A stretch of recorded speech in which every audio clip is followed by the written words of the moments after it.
Question کیا گیا کہ ایک جگہ لڑکی کی ایسی جگہ شادی ہو گئی کہ جن گھر والوں کو مسائل وغیرہ بالکل معلوم نہیں ہیں، وہ واشنگ مشین میں گندے کپڑے ایک ساتھ دھو دیتے ہیں اور پھر ان کپڑوں کو رسی پہ بھی ڈال دیتے ہیں۔ وہ لڑکی سمجھاتی ہے تو وہ مانتے نہیں ہیں، اب کیا کیا جائے؟ اور پھر انہوں نے ایک اور بات کہی، میں اس کا جواب دیتا ہوں۔ پہلے میں دیکھنے والوں کو یہ عرض کر دیتا ہوں کہ یاد رکھیں کہ جتنے بھی ایسے پانی جمع ہونے کے مقامات ہیں کہ ان کی لمبائی چوڑائی کو ضرب کریں تو 225 فٹ نہ آئے، جیسے چھوٹا ٹب ہے، بالٹی ہے، واشنگ مشین ہے، یا انڈر گراؤنڈ ٹینک بھی اتنے بڑے بڑے نہیں ہوتے ہیں کہ آپ ان کو اگر ان کے لمبائی چوڑائی کو ضرب کریں تو 225 فٹ آ جائے۔ ایسی جو اوپر کی ٹینکیاں ہوتی ہیں تو جو اتنے چھوٹے اتنے کم پانی کو لیے ہوئے چیزیں ہوتی ہیں انہیں اسے کہتے ہیں چھوٹا حوض، یا اس پانی کو قلیل پانی کہتے ہیں۔ اور شرعی لحاظ سے اس کا حکم یہ ہوتا ہے کہ ان میں اگر ایک قطرہ بھی نجاست گر جائے، چاہے اس کا رنگ وغیرہ ظاہر ہو نہ ہو، کل ناپاک ہو جاتا ہے۔ یہ سب یہ اچھی طریقے سے مسئلہ جان لیں کہ اتنا ایسا کوئی برتن، ایسا کوئی ٹینک، ایسا کوئی حوض جس کی لمبائی چوڑائی کو ضرب کریں تو 225 فٹ سے کم جواب آئے، وہ سب چھوٹے حوض کہلاتے ہیں۔ وہ پانی قلیل پانی، تھوڑا پانی کہلاتا ہے، اور شرعی لحاظ سے اگر اس میں ایک قطرہ بھی نجاست گر جائے تو چاہے نجاست کا رنگ یا اس کی اسمیل وغیرہ ظاہر ہو نہ ہو، یہ کل پانی ناپاک ہو جاتا ہے۔ لہذا واشنگ مشین میں جیسے ہی ناپاک کپڑے ڈالے جاتے ہیں، جیسے ہی ان کپڑوں کی ناپاکی کا اتصال پانی کے ساتھ ہوتا ہے، کل پانی ناپاک ہو جاتا ہے۔ پھر آپ اسے جتنا مرضی گھماتے رہیں، گویا کہ وہ ناپاک پانی اس کے باہر ہر تار میں، ہر دھاگے میں گھس جاتا ہے۔ اور پھر ہمارے یہاں ایسی ہوتا ہے کہ ان کپڑوں کو نکال کر پھر ٹب سے اس کے جھاگ کو ختم کرنے، ٹب کے پانی سے جھاگ کو ختم کرنے کی کوشش کی جاتی ہے، اور جیسے ہی یہ ناپاک کپڑا ٹب کے پانی سے متصل ہوتا ہے وہ بھی سارا ناپاک ہو جاتا ہے۔ اس کے لیے بہتر طریقہ یہی ہوتا ہے کہ پہلے سے ہی سب اپنے اپنے کپڑے پاک کر کے پھر واشنگ مشین میں ڈالیں۔ یعنی جتنا حصہ ناپاک ہے، میں نے بارہا بتایا کہ جیسے تھوڑا سا حصہ کوئی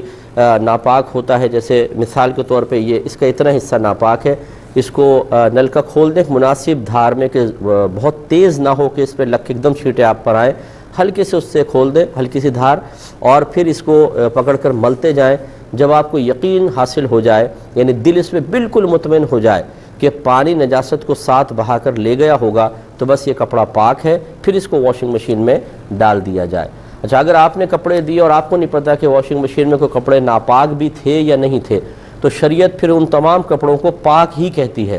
جب تک کہ آپ اپنی آنکھوں سے کچھ ناپاکی کو نہ دیکھ لیں۔ آپ صرف گمان پر یہ نہیں کہہ سکتے کہ یہ ہو سکتا ہے گھر والوں نے کوئی کپڑے ایسے دھو دیے ہوں جو ناپاک ہوں، تو وہ پاک ہی ہیں۔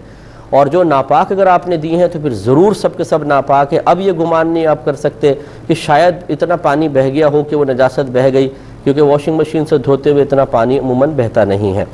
ہاں، یہ بھی میں نے آپ کو بتایا تھا کہ اگر بالفرض کپڑے دھل گئے پاک اور ناپاک ایک ساتھ، اب آپ کو پتہ ہے یہ سارے کپڑے ناپاک ہیں، تو ان کو ایک دفعہ بالٹی سسٹم سے پاک کر لیں۔ اس کا طریقہ یہ ہے کہ آپ ان میں سے 2-3 کپڑے لے کر، جیسے 1-2 جوڑے لے کر بالٹی میں ڈال لیں، نل کا کھول دیں۔ جب یہ اوپر پورا بھر جائے تو ہلکے سے ہاتھ سے کپڑے کو پانی کی سطح سے نیچے رکھیں، اوپر نہیں ہونا چاہیے، کوئی کپڑا پانی کے اندر ہو۔ اور اب یہ جب بھر گیا تھوڑا سا اس کو بہنے دیں، اور اس کی کوئی مقدار نہیں ہے کہ 1 ہاتھ یا 2 ہاتھ، بس تھوڑا سا بہنے دیں، یہ تمام کپڑے پاک ہو جائیں گے۔ تو اپنے گھر کی ماسیوں کو یہ طریقہ بتا دیجئے کہ تمام کپڑے واش کرنے کے بعد ایک دفعہ بالٹی سسٹم سے اس طرح نکال لیں، جیسے اب یہ پانی بہا نا تو یہ کپڑے پاک، اس کو نکال لیں۔ اب جتنا بالٹی میں بچا وہ بھی پاک ہے، اسی میں دوسرے کپڑے ڈالیں، پھر اس کو بھریں، تھوڑا سا بہائیں، یہ پاک ہوگا۔ اسی طریقے سے سارے کپڑوں کو ایک دفعہ نکال لیا کریں تو وسوسہ نہیں آئے گا۔ اچھی طرح یاد رکھیں، اب بالفرض اگر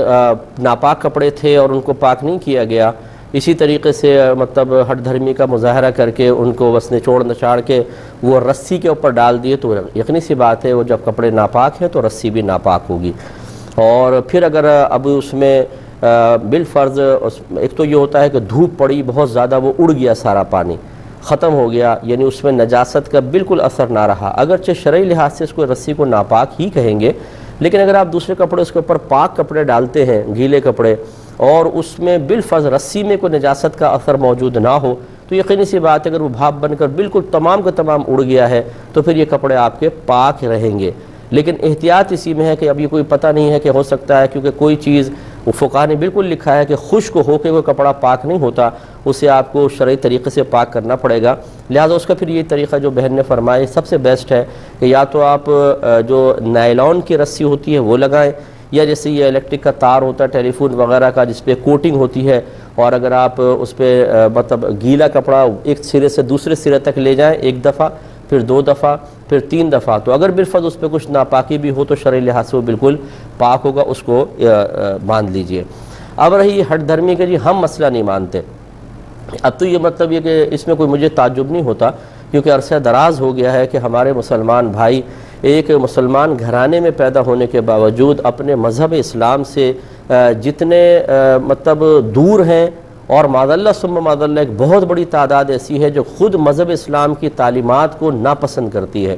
وہ ایک آزاد زندگی چاہتے ہیں۔ ہاں باہر کے ملک میں جائیں تو وہاں کے قانون کی تعریف بھی کریں گے اور اس کو فالو کریں گے، دبئی چلے جائیں، UK چلے جائیں، US چلے جائیں، یہاں شترے بے مہار ہوں گے، وہاں بالکل سیدھے چلیں گے اور تعریف کریں گے کہ نہیں بھائی بہت اچھا قانون ہے اور اس کو بالکل فالو کرنا چاہیے۔ لیکن جب دین اسلام کی باری آتی ہے تو اپنے مذہب اسلام کی تعلیمات کو حقیر جان کر اپنی ہٹ دھرمی کا مظاہرہ کرتے ہیں، اور یہ اپنی آخرت کی بربادی کا بہت زیادہ سامان کرنا ہے۔ یہ میں بارہا یہ جملہ کہتا ہوں،